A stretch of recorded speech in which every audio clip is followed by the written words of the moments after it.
Olá, meus amigos da enfermagem. Estamos aqui na equipe do Rômulo Passos, conduzindo junto com toda a equipe aqui o curso de urgência e emergência com base nos protocolos do SAMU.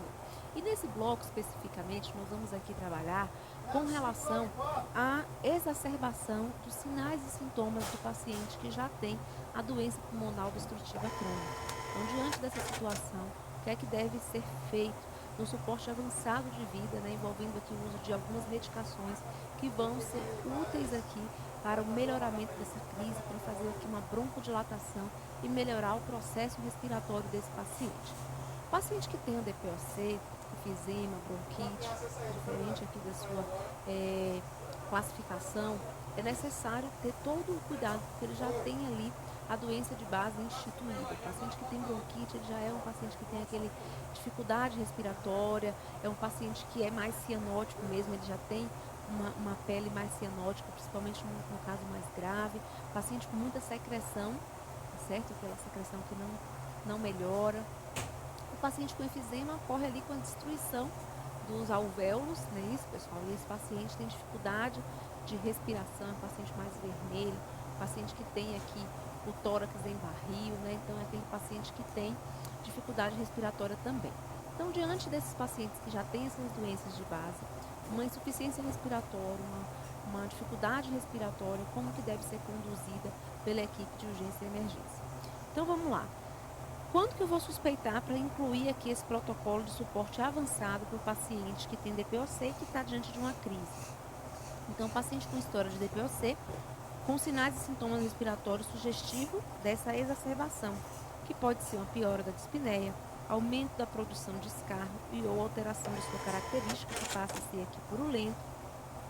Outros sinais e sintomas, como cianose, o sinal de Kussmaul, que é o engurgitamento das veias jugulares aqui no momento da inspiração, expiração forçada, redução do murmúrio vesicular, roncos difusos, crepitações, ou seja, sinais agudos de insuficiência respiratória.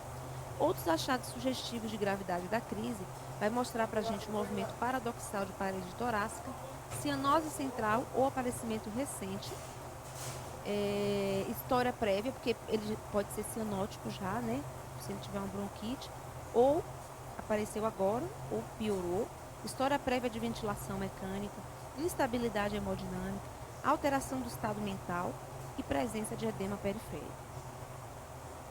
Então, a gente vai fazer aqui a avaliação primária com ênfase para corrigir a hipoxemia desse paciente, oferecendo oxigênio de forma como, pessoal? Cuidadosa, de forma cautelar.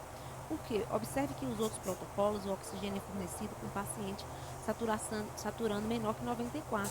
Aqui não, o paciente DPOC, como é que acontece?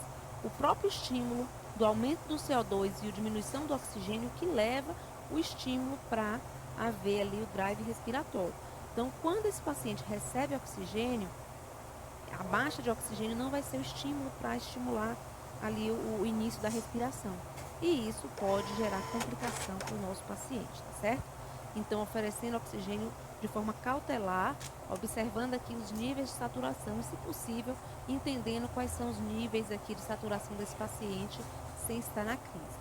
Realizar a avaliação secundária, com ênfase para avaliar sinais vitais, coletar a história de sampla.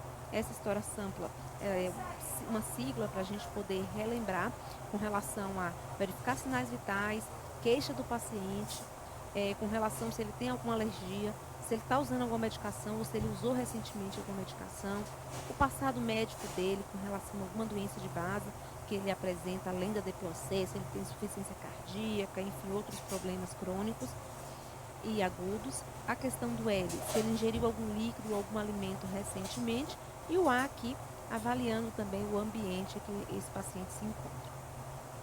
É importante o suporte avançado fazer também uma monitorização cardíaca e por meio da oximetria de pulso, caracterizando crises prévias e atual, fatores desencadeantes, intensidade, duração e progressão dos sintomas,